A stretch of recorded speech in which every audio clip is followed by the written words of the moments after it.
Hello, and welcome to another episode of Bible Backdrop. Today, I'm finishing up my series on the cities of Paul's letters. This episode, I'll talk about both the cities of Colossae and Thessalonica. We're going to start with Colossae, and, well, there isn't much to say about the city. Unlike other places, Colossae remains unexcavated. As a result, we don't know a lot of details, but there are some things we do know. First, Colossae was located in Anatolia, modern-day Turkey, and was 120 miles east of Ephesus. It lay in the Lycus River Valley at the head of a gorge where two streams unite. It also lay on the major road going from Ephesus to the Euphrates and was dominated by the 8,000-foot-high Mount Cadmus. The city appears to have been founded by the Hittites until 1200 BC, when it was occupied by a group of Phrygians, who we talked about in the episode on Corinth. During the Persian Empire, it was the city center of a district, or satrapy. Like every other city, it was eventually conquered by Alexander the Great, and eventually Rome. The cities of Laodicea, mentioned 4 times in Paul's letter and twice in the book of Revelation, was 10 miles away, while Hierapolis, mentioned in chapter 4, verse 13, was 13 miles away. The history of Colossae was entwined with these cities. As these cities grew, it appears that Colossae dwindled in importance. Unlike the other cities of Paul's letters, it appears that he didn't visit Colossae before he wrote this letter, and the one called Philemon, whose namesake probably lived there also. It looks as if the church has been started by Epaphras, as mentioned in chapter 1, verse 7.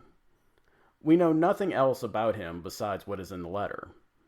It is very possible that he may have heard Paul on a visit to Ephesus at the school of Tyrannus. No matter how or where it happened, he became a follower of Christ and established a church in Colossae. For some reason, maybe to get some advice on battling a heresy or to bring a gift, he visits Paul in Rome, who then writes the letter to the Colossians. The letter hits on some basic tenets of the faith as Paul tells them to focus on living out the Christian life and then continue growing in Jesus. It also appears that Judaizers had started to infiltrate the church, and this may have led to Epaphras seeking out Paul. If he was a Gentile, he would not have known how to combat against their teaching that Christians had to follow the law of Moses. Before closing the book on Colossae, I want to talk about the book of Philemon. Like I said earlier, Philemon may have been a member of the church in Colossae. He had a slave named Onesimus, who ran away and somehow got to Rome and met Paul. He became a follower of Jesus and a fellow believer. In the letter, Paul sends him back to Philemon. By rights, Philemon could have had him killed, but Paul asks that he accepts Onesimus as he would accept Paul himself. He also reminds Philemon that he owes Paul his life, since apparently it was through Paul that he came to Christ. Some of this, I'm sure, is tongue-in-cheek, but in another way, I'm sure Paul is setting the expectation that Philemon will accept Onesimus and treat him properly. So now we come to the last stop in our travels, the city of Thessalonica. Now, I hear some of you saying that I skipped the city. Yeah, I did.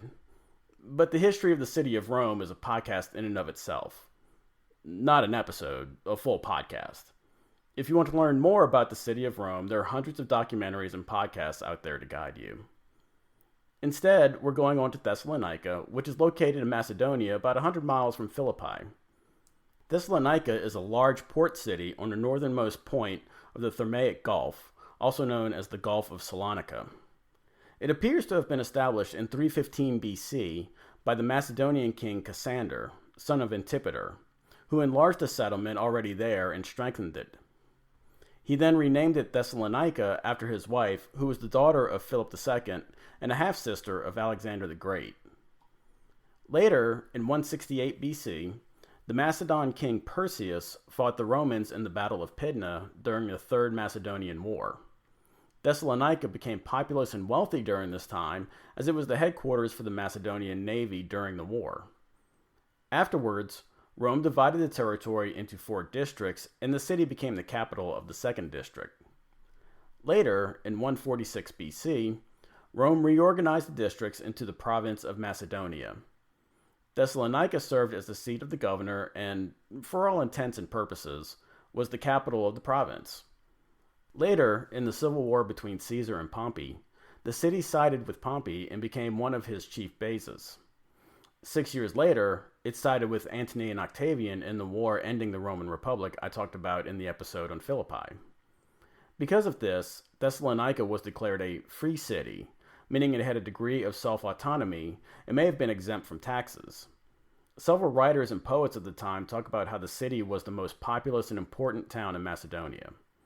It was not only a great seaport, but it was also a principal location on the Via Egnatia, the great road that went from the Adriatic all the way to the Hellespont. Currently, the city of Thessaloniki sits atop the ancient city, so there hasn't been much excavation there. In 1962, when a bus station was torn down, they discovered a forum from the 1st or 2nd century AD. Excavators also found a bathhouse and a mint from the 1st century, along with an odeum, which is a building used for musical performances. Other researches show pictures of what looks like a large theater. Thessalonica was a fairly large and well-to-do city, but population appears to be hard to estimate. Numbers range from 35,000 to 150,000.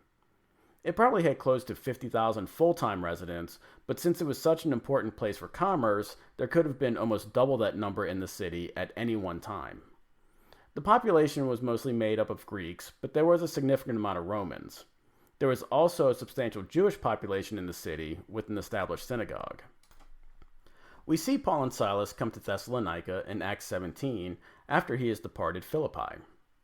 As is his usual custom, he first goes to the synagogue to persuade the Jews, using the scriptures as evidence that Jesus is the Messiah.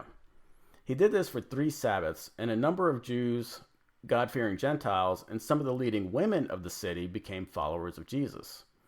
This angers the remaining Jews, and they start a mob, attacking the house of someone named Jason, where Paul and Silas were staying. Not finding them there, they drag out Jason and proclaim that he is housing people that are breaking the law by proclaiming Jesus as king instead of Caesar, contrary to Roman law. Paul and Silas are then sent away to Berea, a small out-of-the-way town. There they preach again in the synagogue and convert many Jews and Greeks. However, the Jews in Thessalonica get wind of this and go to Berea to stir up the same trouble. Paul then leaves and goes on to Athens. With Paul having to leave Thessalonica so quickly, it was hard to establish a formal structure and give the church instructions in living out their faith. As a result, Paul wrote these letters to fill in some gaps.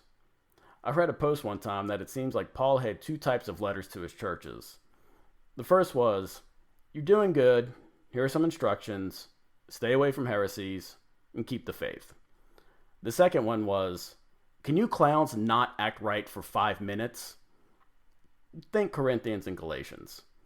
The letters to the Thessalonians fall into the first category. It is definitely a letter of encouragement and exhortation, along with instructions for daily life. Of all Paul's letters, it is probably the heaviest on end times teaching. On that note, we close out this series on the cities of Paul's epistles. I hope you've enjoyed this topic and that understanding a little about the city helps give you context to these letters. If you're enjoying Bible Backdrop, please subscribe and leave a 5-star rating and review. As always, word of mouth is the best way for this podcast to grow, so please tell a friend and have them subscribe. If you want to get in touch with me, you can email the show at biblebackdrop@gmail.com. Now that this series is complete, I'll be moving on to a new topic.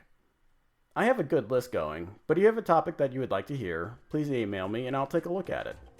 In the meantime, have a great week, and thanks again for listening to Bible Backdrop.